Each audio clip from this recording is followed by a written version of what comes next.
পাহাড়ের চূড়ায় ছিল এক বিশাল ডুমুর গাছ। গাছটা এত বড় ছিল যে দূর থেকে দেখলে মনে হতো যেন সবুজ ছাতার মতো আকাশটাকে ঢেকে রেখেছে। গাছের ডালে ডালে বাসা বেঁধে থাকত অনেক সাদা বক। বসন্তকালে যখন হালকা বাতাস বইত, তখন ডালগুলো দোল খেত আর বাসার ভেতর থেকে শোনা যেত কিচিরমিচির কিচিরমিচির শব্দ। বকের ছানারা তখন গান গাইত, খেলত আর ডানা ঝাপ। একদিন এই গাছের কোটরে এসে বাসা বাঁধল এক কালো সাপ। প্রথম দিকে বকেরা বুঝতেই পারেনি কি ঘটছে, কিন্তু একদিন হঠাৎ এক বাসার ভেতর থেকে কান্নার শব্দ আসছিল। মা বক দৌড়ে গিয়ে দেখে একটা ছানা নেই।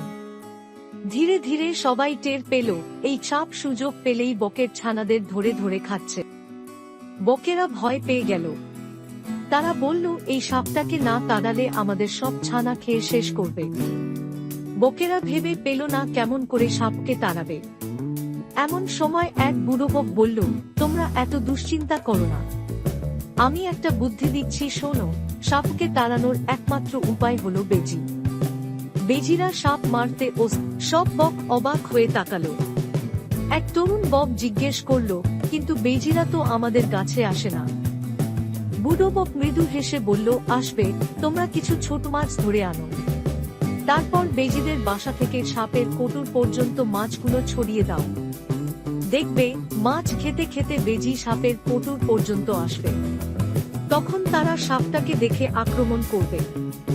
বেজি সাপ মারবে আর আমাদের ছানাপোনারা। সেদিনই বকেরা নদীতে গিয়ে অনেক ছোট ছোট মাছ ধরে আনলো। তারপর খুব কষ্ট করে একে একে মাছগুলো সাজিয়ে দিল, বেজিদের গর্ত থেকে শুরু করে গাছে সাপের কোটর পর্যন্ত। রাত নামতেই বেজিরা খাবারের গন্ধ পেয়ে বেরোল। তারা একে একে মাছ খেতে লাগলো। মাছ খেতে খেতে বেজিরা সামনে এগোতে লাগলো। এভাবে গাছে সাপের কোটর পর্যন্ত এসে গেল।